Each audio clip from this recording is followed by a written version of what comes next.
and welcome back to the PetroNerds podcast. This is episode 78 of the PetroNerds podcast. My name is Trisha Curtis. I am the CEO of PetroNerds, and I am your host for the PetroNerds podcast. It is Friday, April 7th, 2023. Happy Friday, happy Easter. Lots of folks are not working today. Got the jobs data today. Some interesting numbers there. They held in line with expectations, actually slightly above. We will get into that. But special treat for you today is just everything I'm covering in the market, snippets of what I'm doing for clients, and we're going to talk about a few different topics. If we have time, we'll get into the JP Morgan energy paper. It is good. I will at least touch on it and might get into it deeper in other podcast episodes. But the main things I want to talk about today are the OPEC cuts and the increases of price. If you woke up Monday morning and you saw price increases that started on Sunday night, and so we've had a week of pretty high prices north of $80 for WTI. That was OPEC cuts. We're going to talk about the Fed, the jobs data that we got out today. There was actually, the market was not open, but there was a little bit of coverage on CNBC this morning. We'll talk about the economy. We'll talk about the hours worked, and we are going to talk about China. So there's been so much going on. I just want to do some recapping of China, and if we have time, we will definitely get into this JP Morgan paper, which is very, very relevant in terms of the energy transition and the exposure to China. And they have some just phenomenal and fantastic data in that report. So without further ado, WTI is 80.70. We actually saw 81 for WTI this week. It has really held up very well. So I have a lot of expectations for and thoughts on oil prices, which we'll get into a second. But WTI is 80.70. Brent is 85.12. Seeing basically the same thing for Brent. Spent $5 about WTI. Actually, that Brent WTI spread has narrowed quite a bit. Henry Hub is just still getting smashed at 201. Toby Rice had an interview on CNBC this week, as did Chris Wright on last call. I'll talk about those as well if I remember. And Dutch TTF is 1384, so that's also hanging in there. We haven't seen super big movements in natural gas that exceed unseasonably warm weather across the board in the U.S. and Europe and the globe is really putting a lid on gas prices. The 10-year yield, that we are seeing some smashing of the 10-year yield and the 30-year yield and even the 2-year yield, given everything that's since the banking saga has happened over the last few weeks. But there is lots of volatility there. It keeps going up and down. That being said, the 10-year yield is 3.41%, and the 30-year mortgage is about 6.34%. And that's important to watch because a lot of folks are expecting that, every time mortgage rates go down, there is a bit of an uptick in price. This is really cumbersome for the Fed because we actually saw prices rise in the U.S. last month for homes. And we had all of 2022 prices really rose. We're well north of $500,000 on average for an average home price. So extremely expensive still in the U.S. despite the Fed raising rates. And so that's creating very sticky prices in housing. That is impacting, obviously, rental prices, which have been just on a breakneck pace upward. That is the one thing in inflation that hasn't come down at all, hasn't even paused. And services obviously service costs being really high, labor being high. But I just want to note on the 30-year mortgage, most of the world does not have a 30-year fixed rate mortgage. So when we think about housing crises and potential abroad, it's in the UK, it's in New Zealand, it's in Australia, that all had big ramped up housing booms, just like we did during COVID. But now that interest rates have increased, that the fixed rate that's going up is really impacting these guys. So these are 2, 3, 5-year mortgages. They're not 30-year fixed rate mortgages. So much, much different abroad. And still big issues here where we have $800, $900 million mortgages, or even if that's at 3%, those are still really, really high. And if somebody loses their jobs, that's a big deal.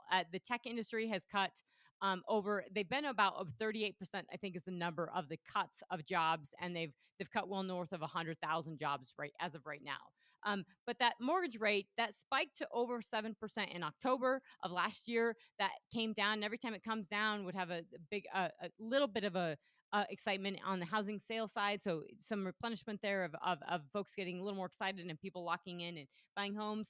And then we had the last time we saw 7% was just in early March. So a whole lot has changed since March. We've talked about this on the podcast. I've been talking about this in presentations and stuff with clients.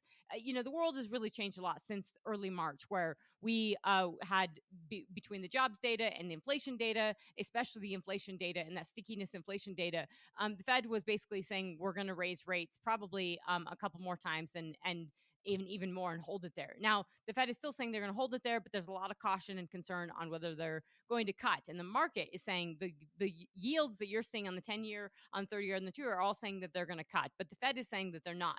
And that means there's some real issues with Fed credibility there, because the market's not believing the Fed, and the market says they're going to cut multiple times, which means that we would have a serious recession they would have to cut for, which also means that earnings and valuations and PE ratios of companies within the stock market are not reflecting reality either, because they should not be priced where they're at, or if we're heading in, if we're going to have that deep of a recession. So, a lot of people tell me that the market's, right, or it's skating where the puck is going. I don't know if that's true. I think the market can be wrong a lot, has been wrong a lot on, especially on yields. So I would be very, very cautious, and I think we have a lot more pain coming down the pike. So that being said, and I'll loop back on the OPEC cuts, but we might as well just keep going on Fed and jobs. We did get the jobs data today that was north of 200,000. It was in line with expectation. I think it was 236,000. They have had revisions to previous months. In the several months ago, they were revised upward. Recent ones have been revised slightly downward, but still within reason. So it wasn't a 500,000 job raise like we had in January, but 236,000 jobs added. The unemployment rate actually ticked down to 3.5%. It was expected to stay at 3.6%. That's probably going to be a little bit problematic for the Fed. I doubt that they'll hone in on it because they won't want to, but that is a problem if unemployment rate is going down, not up, because unemployment does need to come up for the Fed to be doing its job. But something really serious to watch, and I've been talking about, if you go on U.S. Bureau of Labor Statistics, you can see the productivity data, and you can get into the nerdiness of this, that our output per hour is down, but our cost per hour is up. But something to note is that the work week is only 34, on average, 34.4 hours. That is, it's not very much. Okay. So on many days, that's what I do in 2 days, or maybe, two in a chunk. But like I can easily put in 12 to 13 hours a day. And I know that's not your average person. And that is typical for CEOs and small businesses that wear a lot of hats. But 34.4 hours, wow, that is just an extremely, extremely low number for an average work week. So that's really serious, and that has a huge impact to output per hour, for total factor productivity for the US. These are huge, huge things that have really big consequences in terms of what we're producing and what our output is. So now this is a perfect time to talk about, given that that's going to be a bit of an issue for the Fed, because productivity is an issue. Now, the unemployment figures ticking up a little, or the folks applying for unemployment, that I believe has ticked up a little bit. So the Fed's going to see positive signs and negative signs. It's a mixed bag right now. We don't really have enough consistent data to say anything, but they would have to see some persistent and consistent signs that inflation is really coming down. And that's going to take more pain in the economy for you to see that. So unfortunately, I think you're really going to see unemployment have to tick up, and you're going to have to see the fiscal lags go away. And we just haven't yet. Up until student loans are not going to need to be repaid until August, and that could eventually get extended again, as it has been. That's several hundred billion. That's at least 300, $400 billion that has not been paid back. So those younger people, and we did see an uptick in the workforce of younger men coming back into the workforce. Why they weren't working in the first place, I don't know, or how they were able to not do that, probably because of fiscal lags. But that's really serious. And then we do have this employee retention tax credit, where you have a lot of restaurants and businesses that are being paid lots of money to, if they retained employees during COVID. And so they're getting these massive checks right now. So that's a stimulus that's enabling them to keep them, but it's also maybe something that they otherwise would have let them go because they see something softening, but they're not. There's also this big talk about, there's a lot of talk about the Fed or the employment side of the sector, the service sector, that, hey, we're not going to feel the pain that we do in normal recessions because we dealt with COVID. And it was now after COVID, it was so hard to get people back that these companies are just not going to let people go.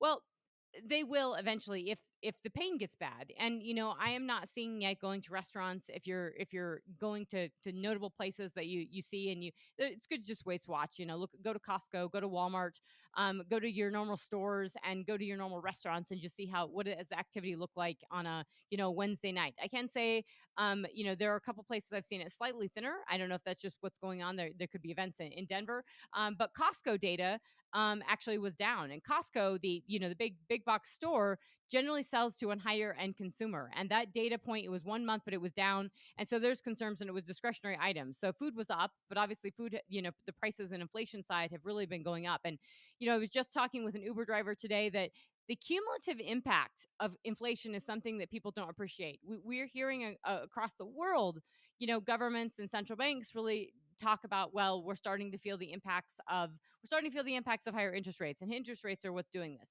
Well, interest rates certainly could have been a problem in terms of the banking saga that we saw in the banking crisis, but they are not the issue in terms of what's going on with actual inflation, in terms of the higher prices we've had month over month.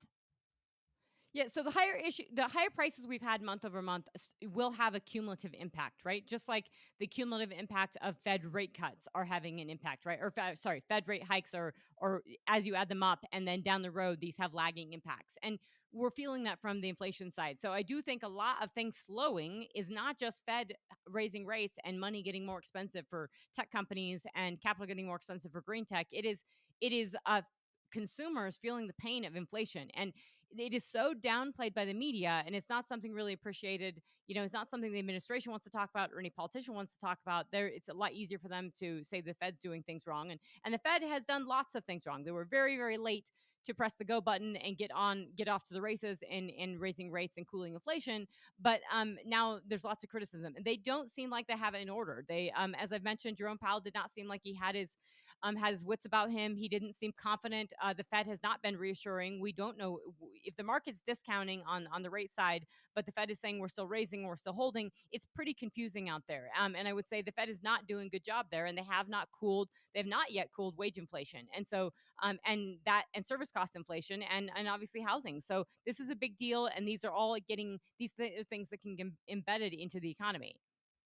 All right, so that's a great segue into the OPEC cuts and oil prices, because there was a reaction by the Biden administration, and I have to bring this up because I just do not feel like I don't feel like the administration gets nearly the criticism from anyone on the media, especially from CNBC and from Bloomberg, but even elsewhere. So and especially with regards to oil. So OPEC on Sunday night came out with their cuts. Now, they did have a surprise. It wasn't, I mean, they meet usually every month. It was somewhat of a surprise meeting. I mean, they didn't tell anyone about this. The fact that it wasn't leaked was a pretty big deal. So if you were watching the market on Sunday evening or Sunday afternoon, or just checking on your phone, you would have seen that OPEC had cut 500,000 barrels a day. And that was the initial news. So oil prices immediately were, we all knew oil prices were going up if you saw that news. And so they went up to 79. And then I think more of the news flow started trickling out. So the actual cut, which is more, I mean, it said 500,000 barrels a day. And then we start seeing more of the data points, which technically it's north of 1 million barrels a day. And that is really what has got the market moving on oil prices. And the Biden administration's response was that, hey, it's just probably not going to be that big a deal. And so they didn't really want to talk about it too much, obviously, because it is extremely inflationary. And it's not the inflation that, I mean, it's troubling inflation in terms of a time that, one, the Fed is trying to, lower inflation, and they were getting some of the single biggest decreases on inflation have been oil prices and energy prices, natural gas prices, and oil prices have been the single biggest components of the drop in inflation. So it's less of the Fed doing their job right and more of energy prices just coming down. So with oil prices going back up, that's problematic. It's problematic for a lot of different things, including gas prices, because we're going to continue to have very high volumes of associated gas. But it's really problematic for the overall economy, and not just the U.S., but in the UK, in Europe, in the Middle East, in the developing world, where these prices are really impacting consumers, as we've talked about before, of lower end consumers that are paying for food and fuel, and the impacts on food and fuel and the entanglements with those prices are super serious. So having a price spike for fuel going into a recession is a pretty big deal. So what happened was, I mentioned administration sort of didn't say much, said this wasn't going to be as big deal. They did respond and say this wasn't, now's not the time to do this. Well, if now's not the time to do this, I mean, then they don't have any relationship with them. And we will get to that in a moment of the Saudi, Iran, China stuff when we talk about China. But this administration does not have an ability to call up Saudi Arabia, talk to them. There is no really good standing in the Middle East. And I'm not saying that it's that the Saudis are doing things right, or the Iranians or anyone, but it's extremely important to have a line of communication. And these are those moments where we don't if you don't have a line of communication with somebody you call so-called ally, this is pretty serious. And we are seeing Saudi Arabia being really pulled into the arms of China. Saudi Arabia is going to be very good at putting the U.S. Or putting us off the other, of playing both sides really well. They're going to be able to do that because they're right in the middle. Unlike Iran needs China and Russia needs China, but Saudi Arabia is right in the middle, so they're going to be able to play both sides really well. But that being said, it wasn't like the White House picked up the phone and said, I mean, they may have said, hey, this isn't great, but the Saudis don't really care. And if I'm an oil exporting country and all my money's coming from oil and I'm looking into this market and I'm seeing we're headlong into recession, my reaction is probably going to be to cut oil prices. Now, not that it doesn't, I'm saying if I'm speaking from the Saudi perspective, it usually rarely works out. When you're cutting output to try to support prices, it's telling you something. And I would say this is where oil prices have probably been the best leading indicator, and not appropriately, but have been the best leading indicator and telltale for the economy over the course of 2023. They've been very volatile, which is natural with the economy, and there was a huge overreaction, obviously, on St. Patrick's Day, where we saw oil prices go to $69 with this incredible banking saga and all these bank failures and fallouts. Oil prices went to $69. Now the market didn't. The tech actually rallied on the back of that because 10-year yields and the yield prices and yield prices went down, or interest rates were suspected to go down. They're expecting that the Fed's going to cut, and so tech is rallying. Keep in mind, tech is rallying before there's been a change in interest rate cuts. So that tells you, one, that those aren't real. That's not a material shift. They're still cutting jobs. And that means that they didn't feel the pains quite yet. They might be feeling before higher interest rates, but they're not feeling the benefits yet. And yet the market's already pricing that in. And so it means that the market can be wrong, has been wrong, can be wrong. We'll have to revert. But that being said, so oil prices were $69 and was overreacting. That probably was not showing you the fundamentals reflect when they can move that quickly. And we've talked about that before. There's a lot of volatility in oil prices when you have thinly traded markets, especially on WTI, where things just get out of whack. And so when WTI is as thinly traded as it has been over the last couple of years, you can have pretty big swings upside or downside on oil prices, and that's meaningful to think about. So $69 was not an actual reflection. When oil prices move $5 or $10 that quickly, that's not a reflection of fundamentals or reality. Now, that being said, that is exactly, and there has been a lot of short covering. And that's kind of exactly what the Saudis have talked about, is that, hey, they responded and said, we did this because or the analysis behind this is that they were doing this because of short covering, right? Is that the Saudis leading OPEC Plus were doing this cut because there was a lot of short sellers in the market. They wanted to make sure that the short sellers and folks on that side of the trade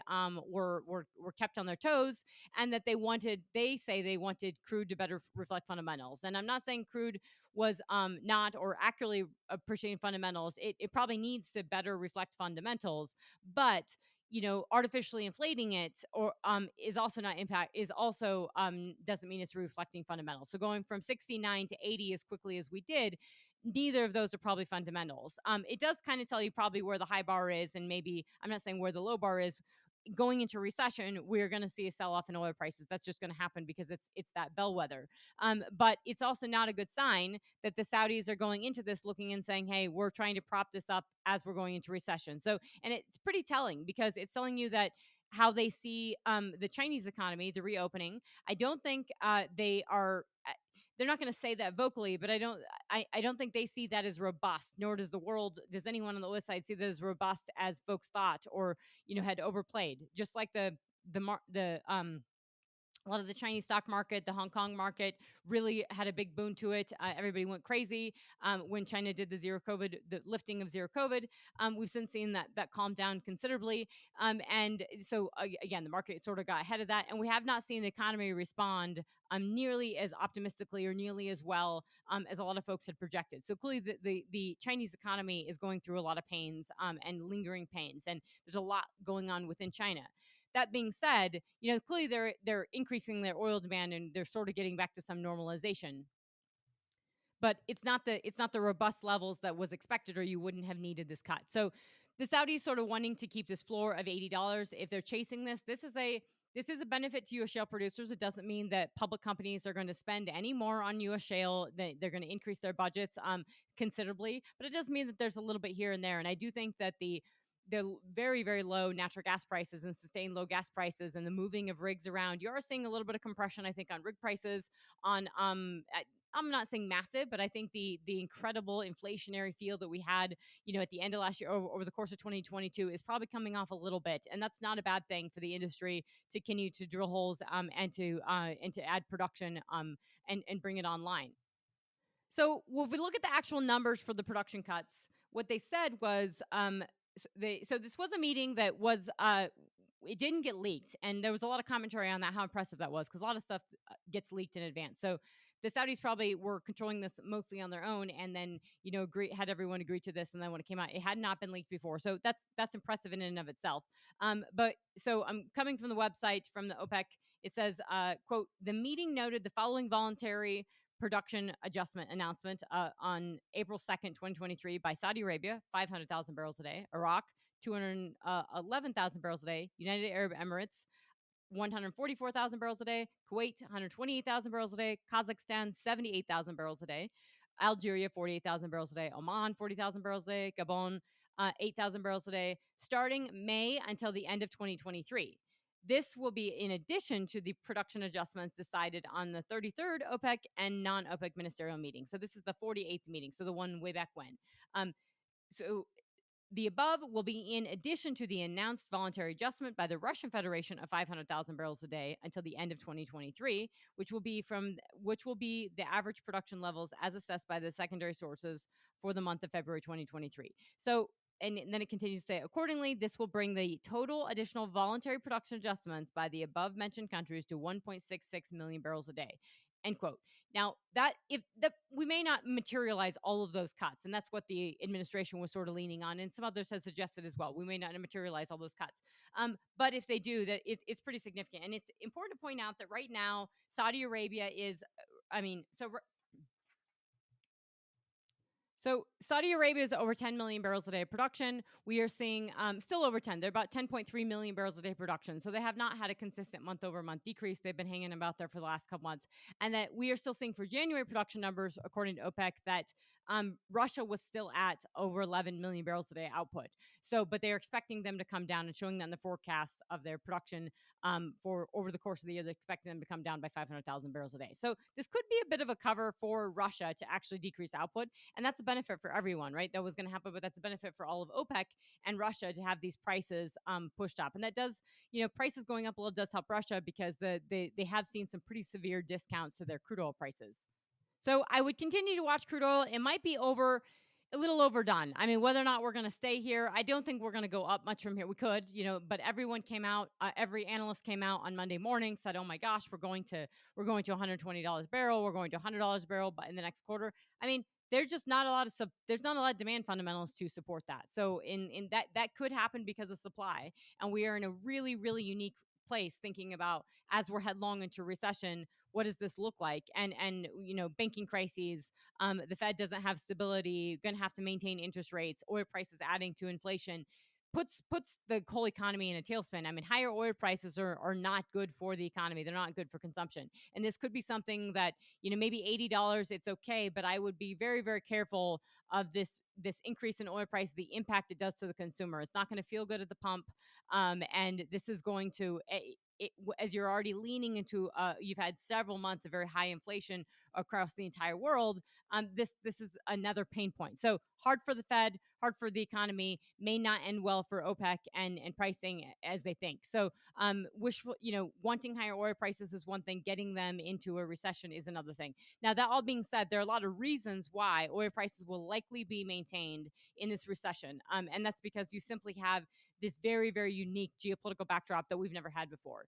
And it's going to be very hard that will keep, to a degree, will keep a floor on prices. Now, that being said, yes, we can have massive sell-offs and people can get scared, and the market can do what the market's going to do, and traders can do what traders will do. But the underlying fundamentals were probably not going to be supportive of a massive sell-off, because we simply have too much geopolitical risk. And there are some serious things to be thinking about in terms of Russia, China, and trade flows of crude and potential kinetic war, just potential risk scenarios of China going kinetic and actually doing things or just creating volatility within the Taiwan Straits or creating volatility within the South China Sea, and sanctions and what that would mean, and how China could get around, how China could get around additional.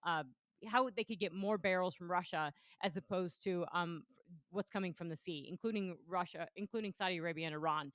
So that is an additional lifeline that we should be thinking about as well. And that's important because we can get to China now, because that's the obviously always one of my favorite topics. But there's one thing to think about, is that okay, Russia or China gets the bulk of their crude, over half their crude right now, from Russia, Saudi Arabia, Iran, probably 1 to 2 million barrels a day from Iran. That's all of Iranian crude, because Iran has been on sanctions for years.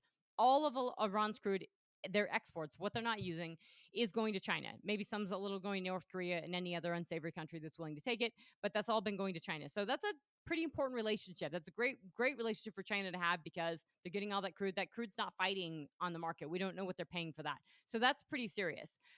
Likely they have stockpiled a decent amount of crude oil during COVID and during the years of COVID, especially with those lockdowns. I'm gathering they have been stockpiling crude, but they stockpiled a decent amount. What those exact numbers are unclear, or what their storage levels are.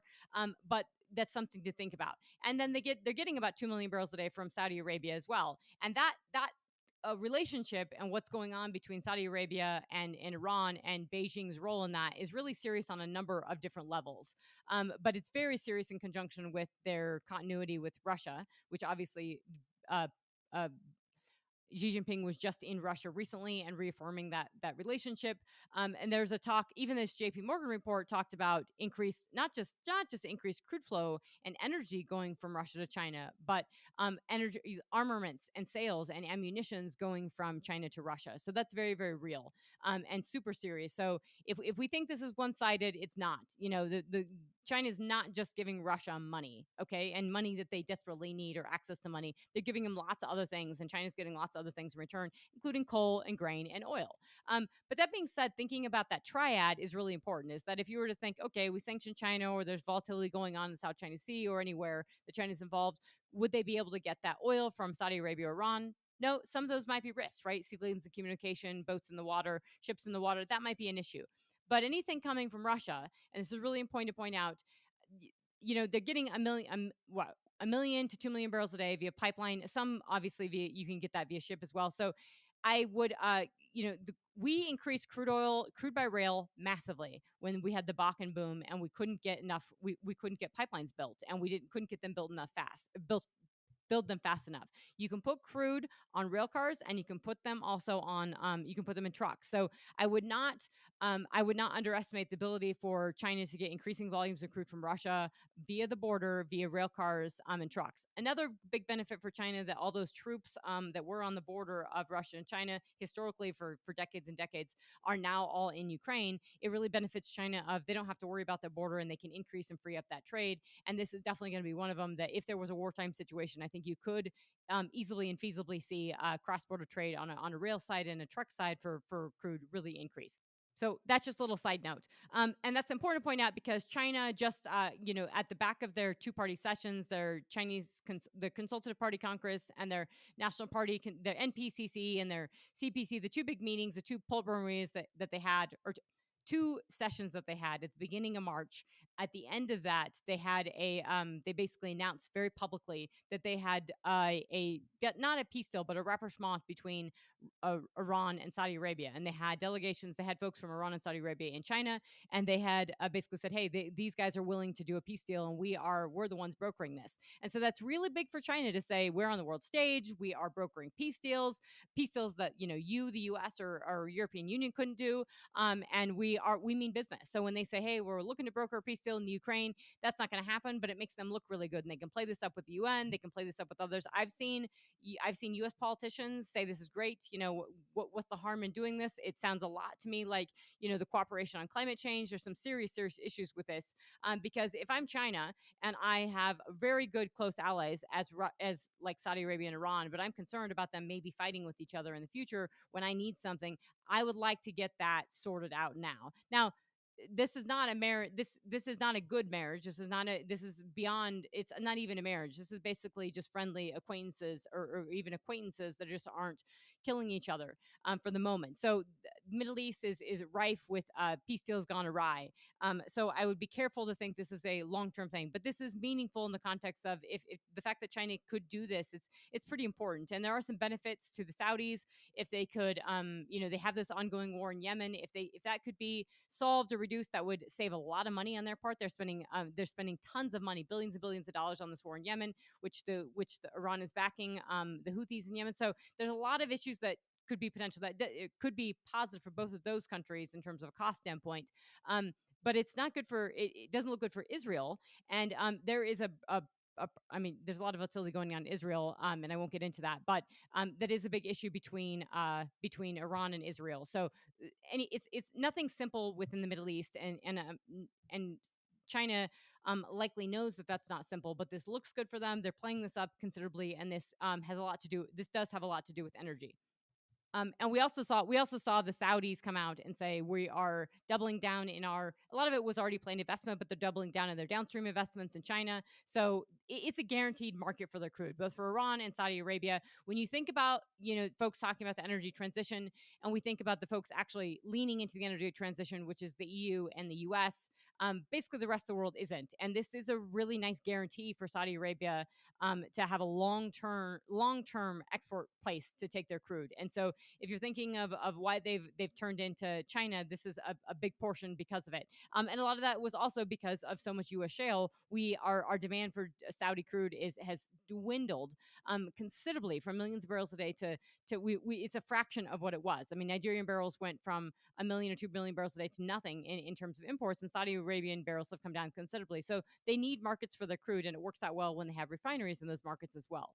Okay, so enough of the foreign minister talk. That's still ongoing. Something to watch. You'll see in the news. You hear on Chinese media a lot. Every time there's something foreign, they really hype it up. But there is some photos that you can look at on Bloomberg. There's some folks on Twitter that have put it out of a picture between Saudi Arabia, Beijing official in the middle, and then the foreign ministers from Saudi Arabia and Iran putting their hands on top of each other. Not shaking hands, but putting their hands on top of each other. So onto Taiwan. Now, if you haven't noticed or aren't aware, the leader of Taiwan, she has been in. She took a transit visit. Apparently, this is relatively normal, but she's going to Latin America. There's lots going on between Latin America and China, so this is important for Taiwan to go. But she stopped in. McCarthy wanted to go. The Speaker of the House, Senator McCarthy, wanted to go to Taiwan. I think the Taiwanese basically said that, hey, let's not do that right now. And so she came. They met with Speaker McCarthy, and there was Republicans and Democrats met with her at the Reagan Library, I believe, in California. And Hudson Institute gave her an award. Since then, and if you listen to the Beijing Hour, which is a China news podcast, that they've actually said they didn't say they're sanctioning the Hudson Institute, but they are sanctioning a lot of other folks within that, and they are putting in, they said, effective measures against the Hudson Institute, against the Reagan Library, and all these people involved.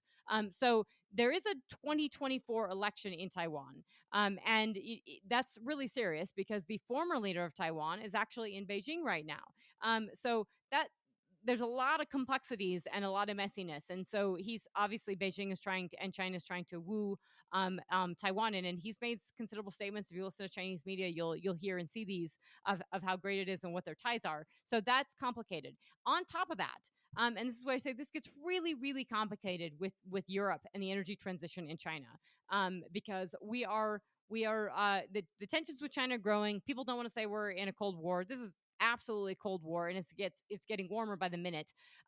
But so France, Emmanuel Macron, the president of France, and Ursula von der Leyen, the EU commissioner, are in China right now as we speak. And they brought lots of people with him, just like Olaf Scholz did. He brought all these CEOs with him. So China's going through some serious stuff with the US, and EU's got no backing or no care for what we're thinking we're doing for these. They're basically saying to China by doing this visit, we don't care what your human rights abuses are. We don't care, how entangled with you on the supply chains. We just desperately need your trade, and we desperately need your solar panels. So we're going to go ahead and do these visits. And we care way more about our, being able to sell cars into your market, and having this good market relationship because, hey, we did this with Russia and it worked out just fine. That's basically the message that we're getting from Europe. There was some serious issues on the Taiwan piece with Lithuania, where Lithuania basically said that it recognized Taiwan, and since China really cut them off of a lot of trade, so there's a lot of fears I think within Europe that they're going to cut off. There would be trade cut off. Now, Europe's going to be in a bind no matter what, because when it comes to the energy transition and the stuff that they're buying from them, and solar panel exports from China to Europe increased by 122% over the course of 2022. Now, I know Europe thinks something. They think that this is energy security. They think that when they put up these solar panels, even though the sun doesn't shine all the time, and so they have a lot of intermittency there, but they think that this is helping them with energy security. There's two big problems with this, and that is that there's a capital cost involved, right? So you have to buy that solar panel, and you have to refresh it. So there's a capital cost refreshment where it's not being baked in. So I think they're probably baking in 20 to 30 years for the average life of that solar panel. It's probably a lot lower. Could actually be as low as 10 years or 15 years. The guarantees, the warranties on these are even significantly lower. And we're hearing that some solar panels don't even last as long as 1 to 2 years, which means your risk of capital refreshment costs could be considerably higher. And that is very, very damning for supply chain entanglements. And also just, I mean, being able to turn your lights on if you've allocated a certain amount of your grid to that, which means that you'll be relying then more on your base load when that's not working. And so very serious issues there. Same for these wind turbines. And that doesn't even address the fact that this is those solar panel exports, by the way, almost all that solar panel is coming from the province of Xinjiang. Exports from Xinjiang are now $30 billion over in 2022 to the rest of the world. This is despite the US putting sanctions on the province of Xinjiang. A lot of the stuff that has been made there goes now to Vietnam and to Malaysia and to other countries, and then is exported. So a lot of solar panels and stuff that we're getting are still coming from there, but they're going into these other countries. And we've seen China do a remarkable job with that, in terms of working with different, getting into countries very quickly. They've always had a foothold in these countries, but they're really big in Latin America right now. And they just got Honduras to sign two big things with Latin America and China was they just got Honduras to recognize China and denounce Taiwan. And so they denounced their relationship with Taiwan, or basically said they're not acknowledging that Taiwan is a country, and they believe in the one China principle, and they recognize China. So that's going to really help them on trade and everything.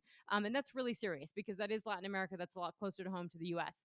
And Brazil just came out and said that they're happy to trade in local currency, in Chinese currency with them.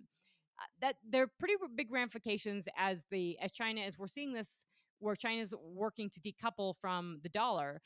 Now, they're not just wanting to decouple from the dollar because they don't like America and they want to, the America to fall, and then that might be true. But it's because they want to insulate themselves from sanctions. And the only reason you want to insulate yourself from sanctions, if you're going to do things the rest of the world doesn't like, and they're going to sanction you, such as, volatility, war, all kinds of things. So when you see increased, this is what Russia has done with China, right? Is the way for Russia to get money is they're doing everything in local currencies between China and Russia. So pretty serious if we see this on an accelerated level. But it's also important because so much of rare earth, so much of the critical minerals of lithium and copper and everything is coming from Latin America, and China has basically a hold on that with their big companies. So they're getting a lot of that from Latin America. And they're processing nearly all of the critical minerals: lithium, nickel, cobalt, copper, you name it. All of it's being processed that's being processed within China. This JP Morgan paper does an incredible job of talking about that, and talking about it's actually they make it, they put in some data points that are even bigger than what the International Energy Agency says, and they put some heat temperatures with that, of how hot you have the industrial side of the degrees that you have to heat up to, which means you're going to need coal, or natural gas, and China does not have the natural gas fired power, so they're going to use coal generation to actually process stuff. So it's very intensive. It's very, very dirty to process these critical minerals. Okay, so that was a little side note on Latin America. Just something to watch, as that we are also seeing issues with, China has increased a lot of their footprint within Mexico. Something that is being talked about by the administration, but not directly correlated to China. There was a lot of China folks that were concerned that, when Biden was talking in his State of the Union address about China, that he did not actually mention the fentanyl trade, and that fentanyl has killed 70,000 people last year alone. So it's something that's a pretty big issue. That it is. There's some great experts and great podcasts. I can attach to this on. I just listened to one on an expert on the fentanyl trade from China, and how serious that is coming into the U.S. and how they've worked through Latin America and up. So there's from oil to fentanyl to rare earths. I'm sorry, not oil, but rare earths, and there's a lot of trade going on. And so there's also where this friendshoring or reshoring, something that I think the U.S. has to be careful of supply chain entanglements and doing business with certain businesses if they are Chinese businesses within Mexico or within Latin America. That's also very serious. Okay, but back to Europe and China. So we got this stuff going on in Taiwan. That's a backdrop. Europe has been pretty silent on all of that. So we've got this 3-day visit from France, from Emmanuel Macron. He's joined by Ursula von der Leyen. They're in China right now, and very interesting because they're actually traveling. They brought business leaders with them as well. They are talking about nuclear deals. So China has really promoted this. If you go to the Beijing Hour and you listen to that news thing, the last 3 podcasts have been the daily podcasts have been all about this visit from France. So it's a big deal for, again, like I said, with the Iran Saudi deal and this brokering peace and them and Xi Jinping being on the world stage. It looks really good for him, and he's basically being able to say, hey, Europe's not against us. They are, democracies. They're liberal countries, and we're doing business with them. So it really puts a wedge between the U.S. and and Europe. And it's important to appreciate that there's only 2 entities really pushing this energy transition stuff, which is buying all this stuff from China, and that is the EU. That is the EU and the U.S. So when it comes to volatility and not just all the stuff related to energy transition stuff that's not in the energy transition, like these critical minerals like graphite and stuff that like ammunitions and the stuff that you need to build stuff for your military. China still has the hold on that, and that's going to be really, really tricky when we're talking about relations and long-term relations with Europe. So it does put a wedge between the U.S. and Europe, and that's very important to think about in terms of geopolitical complexity. There was an article last week on the Financial Times about a ammunitions manufacturer that's trying to supply ammunitions. It's within Europe, trying to supply ammunitions to the war in Ukraine and not having access to power. That is something that a lot of us have studying. This is, again, within the JP Morgan report. They do a great job talking about grid stability and power. So you have had declining power generation in Europe and UK and a lot of in Germany and the UK, but in a lot of Europe as well. And so if you're actually trying to electrify your grid, if you're trying to put more electrification in and plug in your cars, you actually need increased power generation, not declining power generation. So that's a serious thing. But this is sort of case in point of this ammunitions manufacturer has been fighting for power because they're fighting with a data center, and this is just, I mean, unbelievable, but it's a TikTok data center that they're fighting for this power generation for. So it just is a perfect example of the long-term consequences that are going to be felt in the medium and long-term for actually you can't decline your power generation and still be able to live in the modern day world, and you're not going to be able to make things. So it's not just ammunitions, but it's your data centers. It's your, if you want to make chips in America, you're going to have stable power generation. It's not going to be coming from intermittent wind and solar. Or you may have wind and solar, but you're going to have a very, very stable base load. And a lot of stuff that you're manufacturing, if you look at any country that makes things like China, like Taiwan, like anybody that's still making things that we've outsourced all that to, their electrical power generation is increasing, and it's largely their base is largely coal or natural gas, and because that they need that intense heat, they need that intense power to be able to do something, to be able to make stuff with.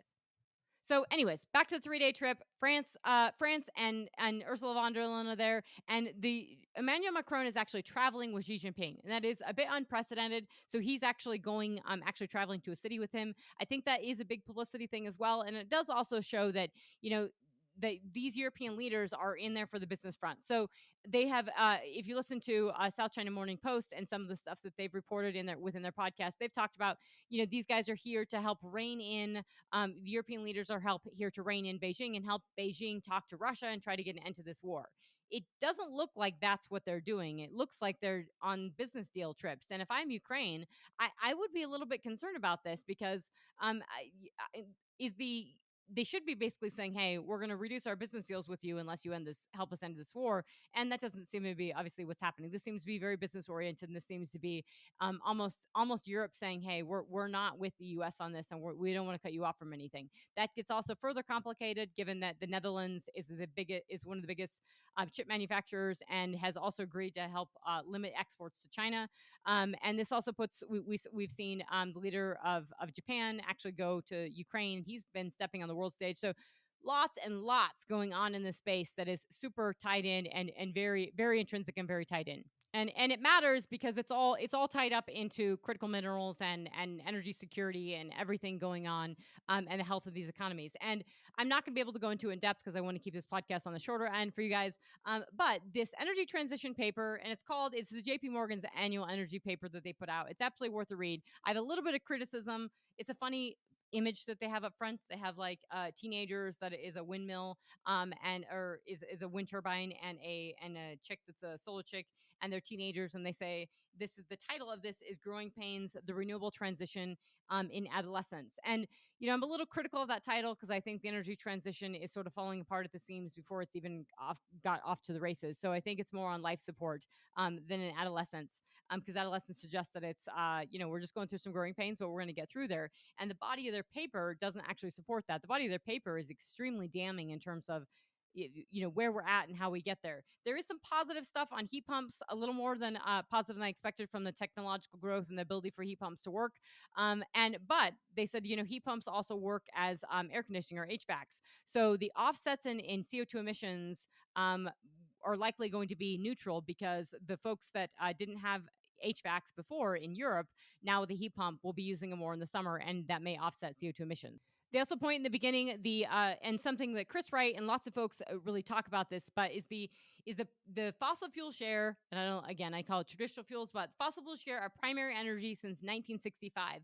And so they show the line of basically it's under 95%, and then it has come down very, very slowly, and it's still above 80% now. So even with all, it has declined from 2015 to 2020, but even to then we're still north of 80% for fossil fuel share in the pool. And so they get into really good explanations about how much power, how much traditional fuels and crude oil, natural gas, and coal are actually used in power generation, and in societies and primary fuel generation versus just electricity generation. And the problem is that things like where you could decarbonize electricity all you wanted to, but then the rest of it you have not decarbonized. And that's not just your transportation, that is your industrial side. So the industrial side, where, and it's especially in the developing world where most of that industrial place is going, is in places like China, is that is extremely carbon intensive, and largely because those are good conductors of heat,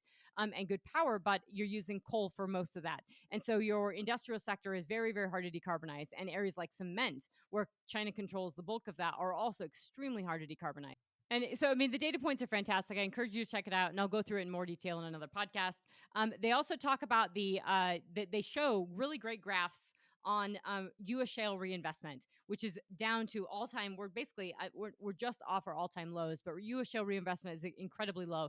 This is really important to think about in the context of where we sit, in terms of a powerhouse, in terms of our geopolitical leverage. If we let output of natural gas or oil decline, we're putting ourselves in a position that's extremely geopolitically vulnerable. And it's not a place we want to be in. So it hurts a lot of the economy, but also just our ability to be resilient from an energy security standpoint and a cost security standpoint, it is extremely, extremely important and folds into national security and economic security. That isn't gotten into in here, but the data points are really good. And the last thing I'll say on it is it does a pretty good rip on the levelized cost of energy. And, a lot of folks struggle with this, and it's because it's sort of the only thing they have. So when they want to know what the price of wind and solar is, everybody looks to the levelized costs of energy. And it's not a good measurement because you're not comparing apples to apples.